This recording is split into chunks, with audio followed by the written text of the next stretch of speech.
So here we are with the Suzuki GSX-8S in this blue colour. A blue which is not dissimilar to the blue they use on MGs now, BMWs and Audis. I'm not entirely sure how I feel about that colour. And actually standing here for the first time sort of this far away with a clear view of it, that front end reminds me a little bit of a Katana. And a little bit like a Katana and like a KTM had a baby.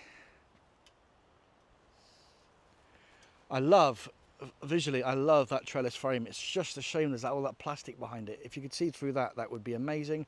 Obviously, it needs a tail tidy. But this bike's bloody good, you know. Like I said, and you'll see the ride in a moment. This is a BMW without a BMW badge. It rides exactly like the F900R, only better. Way more responsive handling. It just lacks drama. The exhaust has a lovely grumble down low. It could just do with a little bit of mat, you know. Obviously it needs a tail tied, as I said. I think that is horrific. But the seat was comfortable, the ergonomics are great. It's incredibly flickable. The mirrors are fantastic. Don't budge at all. The screen is as clear as you like. Needs its running in service. I mean, the fact there's not, I'm sure you could get a fly screen for it, but just having no wind protection to lift it off at all does make a difference. The switch gear is incredibly clean, not fussy, simple. It's got a one-touch start, which I've not necessarily seen before, so nice and simple. I didn't like that. That's my only gripe, is that indicator button. But I mean, that's small fry. Let's have a little listen to it.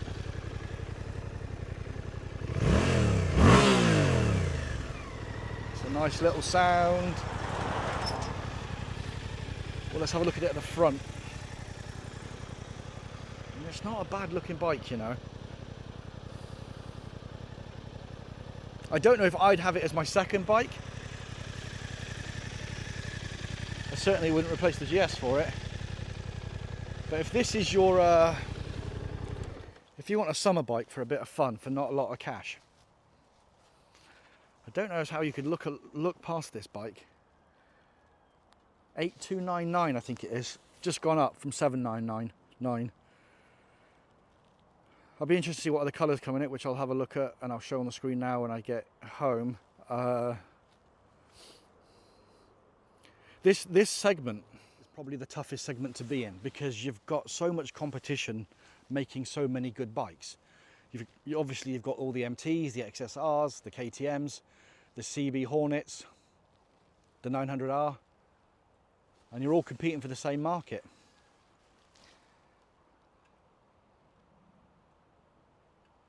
But I can say it does ride better than the F900R. Will it score better than the F900R? That all remains to be seen. So I've just checked, and the F900R starts at just over 8.5 and is on 0% finance at the minute. And this is that market. Everybody wants a piece of it, and they're willing to blow their brains out to get you into the brand.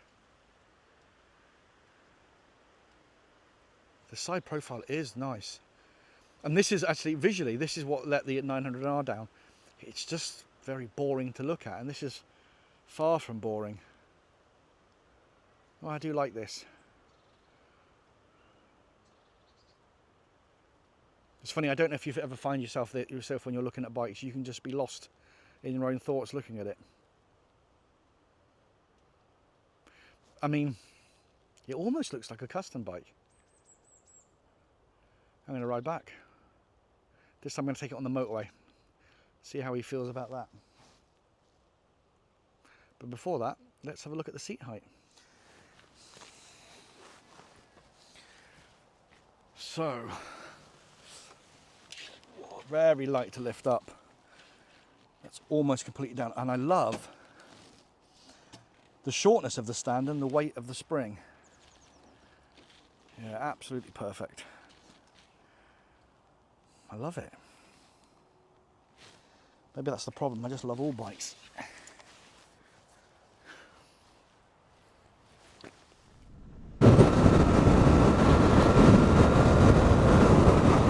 You really notice not having even a tiny little fly screen.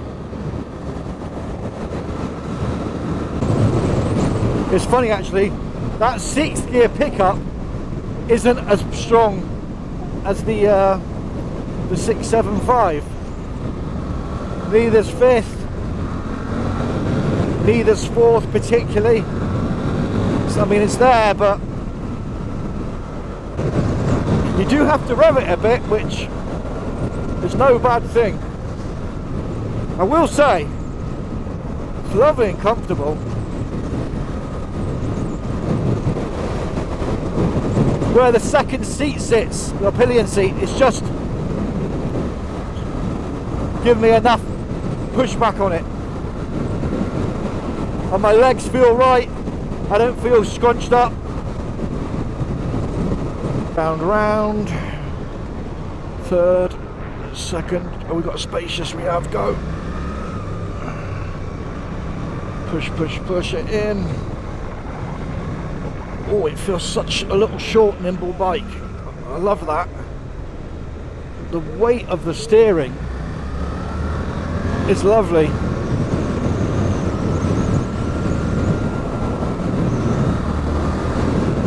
The engine is so smooth. It's a sort of a... It sounds weird. It feels fat. Like a blunt force of acceleration.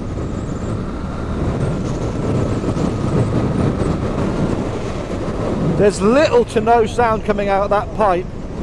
Now whether that's because it's windy as hell and I've got no wind protection, but the little bit I can hear, it's very sort of deep and rumbly. It's quite nice.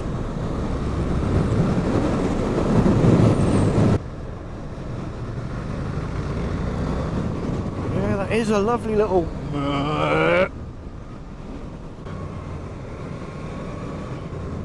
And in, drop. Nothing there. Go. And punch, go. Lovely quick shift. That is the best quick shift I think I've used. Yeah, I like this.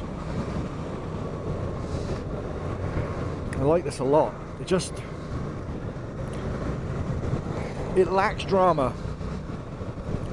I would say, if you're lucky enough to have 2 or 3 bikes, the second and third bike are playthings, I suppose. This doesn't fit into this category for me. So as good as it is, I wouldn't chop my Ducati in for it. This is a solid one bike garage where you're not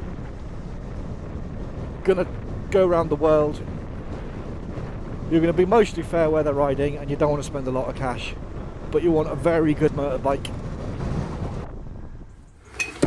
So just back from the ride on the Suzuki GSX-8S, and I have one theory about these bikes, and I think it's a shame that, and I'm guilty of this, people like me who are bike snobs, I want a BMW, I want the best one they do, I want a Ducati, I want all this sort of exotica. And little bikes like that get ignored. Or the people that do buy them, they're a transition bike to the next bike. But they're good little bikes. And I don't think they get the love they deserve. And this particular one out BMW the BMW. I was very impressed. It's a very good bike. I wonder if there's any bad bikes really in that market, the sort of middleweight naked bikes, but time will tell as I ride more of them. But I think it's a bike that everyone should consider if they're in a market for a naked middleweight bike. And with that, let's have a look at the Ross Rides score. So the Ross Ride score for the Suzuki GSX-8S is as follows. So I took out a 2023, but it is the most current model, so it does stand for 2024. So for weekend, for styling, I give it a 7. It's a modern looking bike. I don't think it'll be iconic, but It's a handsome thing and definitely of its day. Acceleration is fantastic with a 0 to 60 of 2.5. The handling, it wasn't up there with sports bikes, obviously, but it was steering was incredibly responsive. The chassis felt nice and tight. It's a short bike, easy to drop in, a lot of good fun to ride. It's a 4 for torque in Newton meters. It's got 78, and I think it's quite a cool bike. Again, it's not going to be cool in 20 years' time, but right now and for the next few years, that's a pretty cool bike, which gives it a total weekend score of 34. For daily score features, I'll give it a 7. It's got most of the creature comforts you'd expect to have, and you can spec it up with heated grips, etc., which makes it on par with most bikes in its class. Comfort is a 5. I would say for the 3 or 4 hour ride, you'd be all right, but after that, you're going to start to flag. Miles per gallon is very good, with a claimed around 70 miles per gallon, which is fantastic. Practicality is a 5. It's as practical as a naked bike can be. You're not going very far on it if you're going shopping. Let's put it that way. And cost at 8,299, that gets it an 8, which gives it a total daily score of 32. Add those two scores together and that is a 66, which is a fantastic score for such a little bike, comparing its competition. As I mentioned, it out BMW the BMW, and it has done that by 4 points because that's just got a 62. It's a very, very good bike, and I stand by it should be considered if you're in the market for a middleweight naked bike. Thanks again to Luke at Fraser's in Gloucester. Till the next time. Cheers.